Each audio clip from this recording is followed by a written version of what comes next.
Hello, my name is Ben McCormick, and I'm going to talk today about killing the myth of soft skills.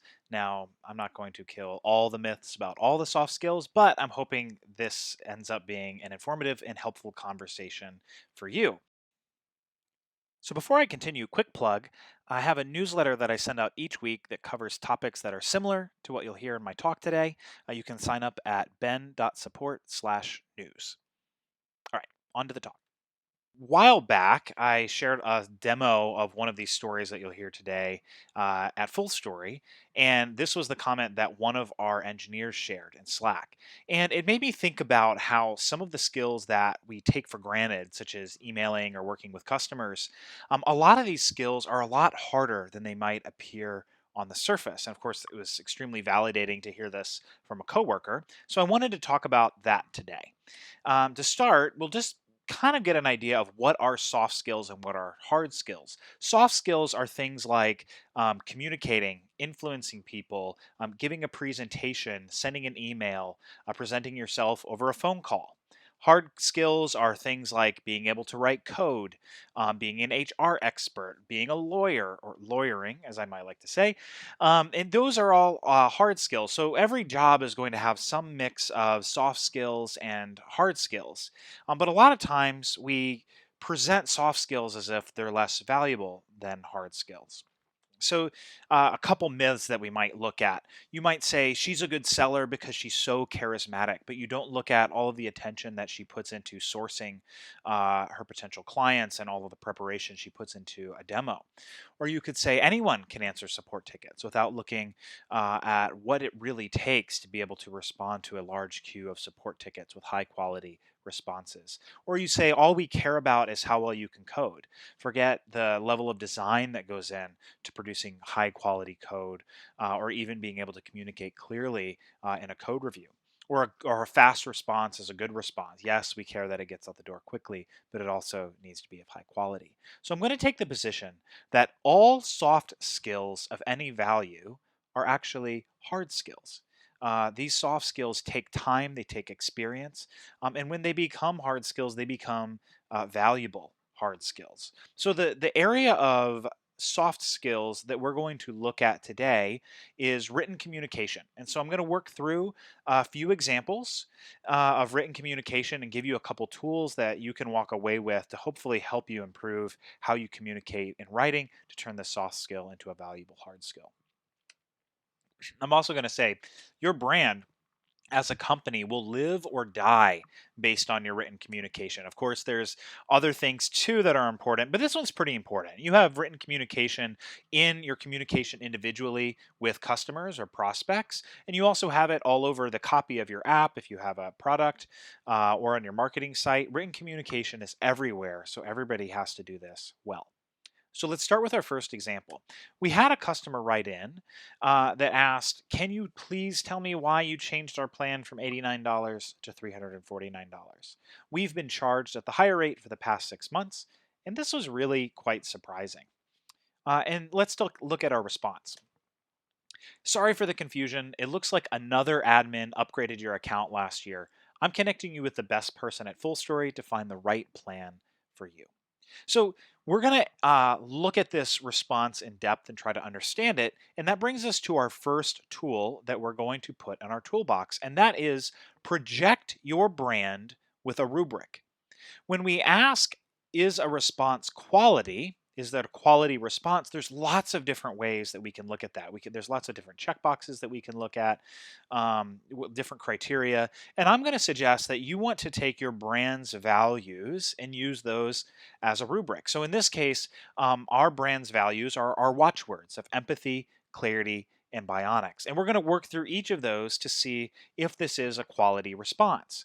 And by doing so, we know where we can improve. Rather than just giving a thumbs up or thumbs down, we can know very precisely where we can improve. So we're going to start with empathy. Are we truly listening to the customer?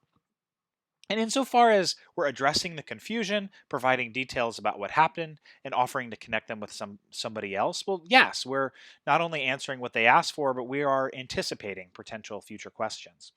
But then when it comes to clarity, we ask, does our response exude confidence. Confidence is the key word that we're going to ask here when it comes to clarity. And when we see another admin and we see the phrase last year and the best person at Full Story, these aren't the most clear words we could be using. I mean, we use Full Story, we use session replay, so we know exactly who upgraded the account and we know when it happened. We could share that information with this person who's an admin, and we could also give the time and date that it happened. And in regards to the best person at Full Story, we have that information in our CRM. We should be using that or using that to set up a warm intro. So for clarity, we'll say no for that. And then the last one is Bionics, which is one of Full Story's watchwords. And the way we'll look at that in this context is, are we reaching outside of the support team? The whole business potentially is in service of this customer. So are we reaching outside? So we could have been a little bit clearer with our language, but insofar as we're offering to connect them with the best person at Full Story, then yes, we are being clear. So the first tool that we added into our toolbox is to project your brand with a rubric. And just worth noting that the software that Full Story uses is Maestro QA. There's lots of other software tools out there that you can potentially use to measure support tickets or sales interactions. That's just what we use. So moving on to the next interaction with a customer. This one came in over email. The individual writes, "Hi guys, we have sent an email previously. This account has been downgraded to free a long time ago. However, you guys are still billing our card. See attached." Now, the first thing I want to note, this was a complicated ticket. I'm not going to go into the full details here of everything that happened back and forth, but when we were working on this behind the scenes, there was a lot to process. And the takeaway was we were pretty sure we were in the right and that we had done everything in our responsibility to ensure that the customer didn't get charged inappropriately. So this informed our first reply, which said this. So one of our agents, they replied, "Hey Jim, I've emailed the admin on the account so they can make the needed changes. Also, I went ahead and processed a refund." So we're trying to get ahead of some of their concerns, trying to be positive by processing a refund. And in response, we hear, "I'm assuming the refund would be backdated to this original ticket. As you can see, I requested back in May." So we're getting all of the details, and then it's starting to escalate a little bit when they say, "I'm planning to contact my bank if this can't be resolved." So where are we at in this ticket? Now, as a reminder, this was a complicated ticket. And when I did the full research, I really felt like we were right. And I felt like they were being pretty unreasonable. And the way I first approached it is I started writing a really lengthy reply. You can see a screenshotted version of the reply where I blurred a lot of it out. But look how long that reply is. I'm quoting previous tickets. I'm highlighting certain points of it. I'm trying to show where we're in the right in this particular situation. And here we're going to add another tool to our toolbox. And that's, it's not my job to convince you that you're being unreasonable. It's not my job to convince you that you're being unreasonable. If you've ever had a moment where you start getting worked up or you're writing a really long wall of text, that can be a trigger for you. That you might be kind of getting off course of what your responsibility in the present situation is. And in that context, it can be helpful to have in the back of your mind, it's not my job to convince you that you're being unreasonable. Now, why do we do this? Because if we take an approach of appealing to somebody in a way that's pointing out that they're irrational, that's usually not going to have great results. So by starting with this point of it's not my job to convince you that you're being unreasonable, we can find a different tact. Now, we have another tool we're going to add into our toolbox, and that is ask for permission. Ask for permission. This can be a really powerful tool. Before you get into everything that you think is so important to share, ask if it's okay to do so. So let's take a look at what we did in this context. I asked, would it be helpful if I explained why we're still hesitant to offer a full refund? So I didn't send that big wall of text that I had drafted. I saved it as an internal note. It felt good to save it. I was sad I couldn't send it, but I saved it as a draft. And instead, I asked if it would be helpful if I explained further. And then I believe, I shared, I believe we understand your concern, but I don't know that we understand Full Story's concern. And then the customer responds, "Thanks, Ben, but as you can see from previous conversations, we're having trouble tracking down accounts last week." So we get more explanation that's on the customer's footing about why they believe they're reasonable.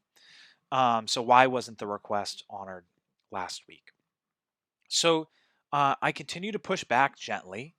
um, I believe I understand why, but rather than just dump it on him, I ask if it would be helpful if we shared our reasoning. Again, getting permission before we just jump right into it.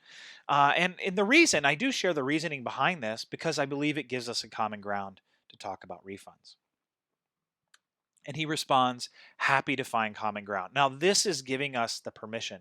And one thing you notice is as soon as he sent this, he also sent a follow up within a few minutes. He's providing another suggestion now for how we can come to a resolution. So, just by him giving permission, that's starting to get us to a common ground, even before I've responded further.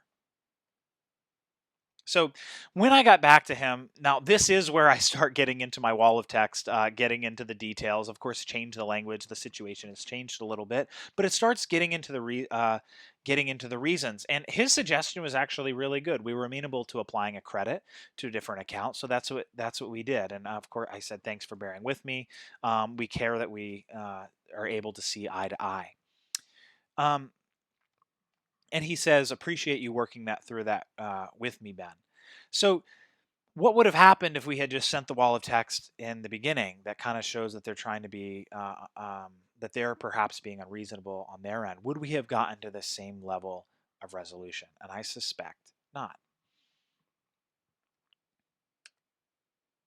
So um, we have added two more tools to our toolbox. We've added it's not my job to convince you that you're being unreasonable, and we've added ask for permission.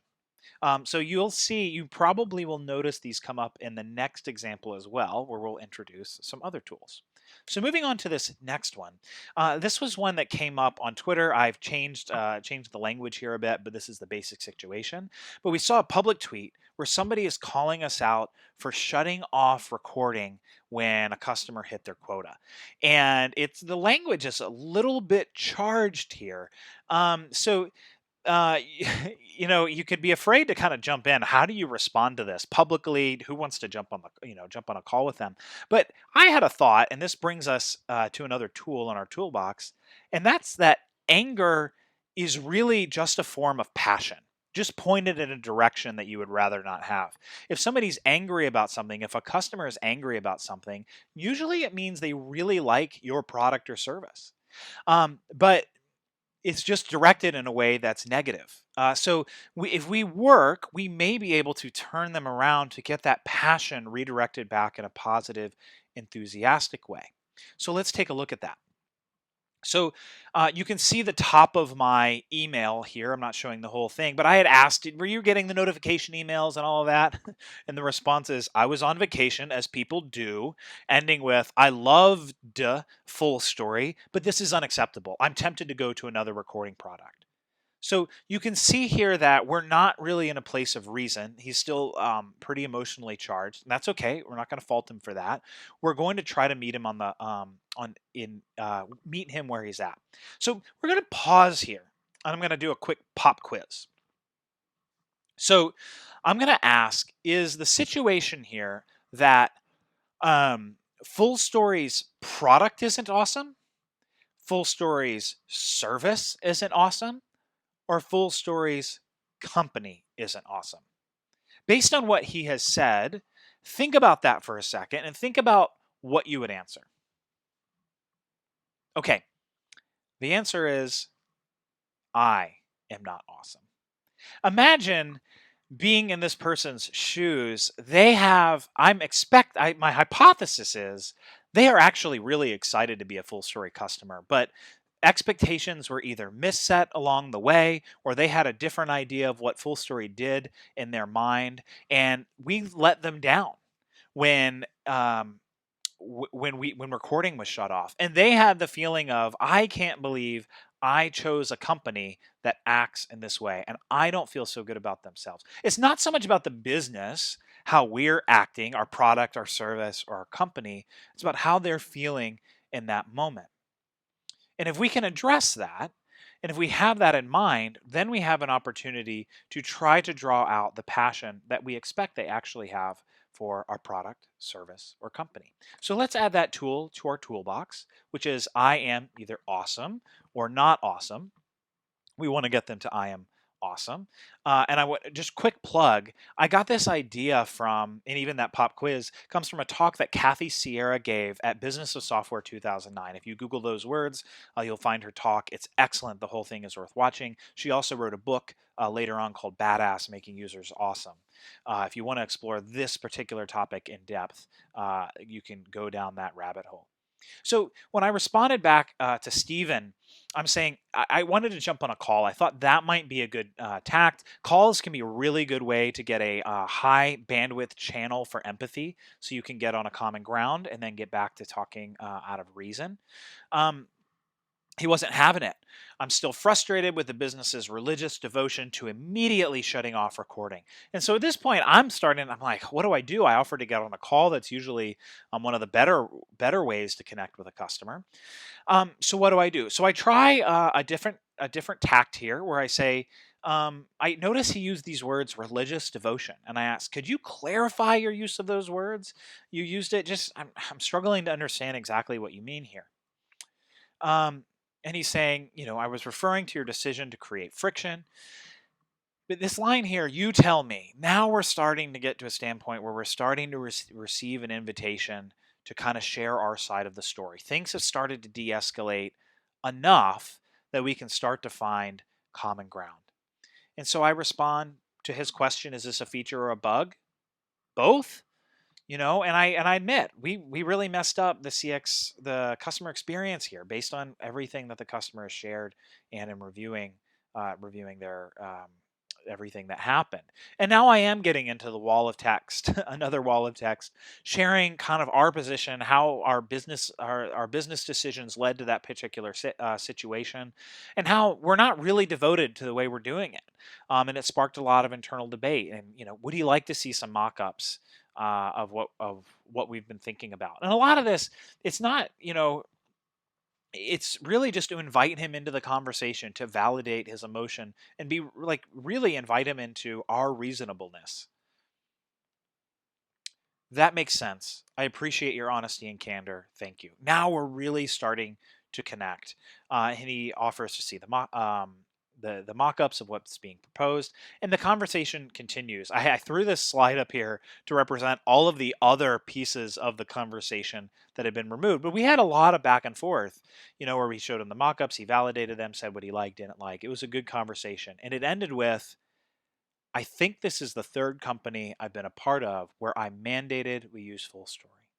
So if you think back to that original tweet where it was clear he was angry, he was upset, there's a lot of passion going against full story. It's combative. And we even got that in the first couple responses over email. But by being empathetic, hearing him out, understanding that he probably does want to feel good about himself using full story, we got to the place and we got to the truth. He was passionate about full story, so much so that he's mandated its use at 3 different companies. And that's exactly the kind of customer we would want to work with. So this brings us to the very end of our toolbox. We have added anger is really just a form of passion. We have added I am not awesome or I am awesome to the toolbox, and we can keep those in mind when we're working with customers, and that can help inform and improve the soft skill of our written communication. So hopefully you've seen, by working through some of these intricate examples of written communication, how at least the soft skill of written communication can turn into a valuable hard skill. Uh, and this is something that could be applied to any soft skill, but especially written communication. There's a lot of opportunity to improve and always iterate.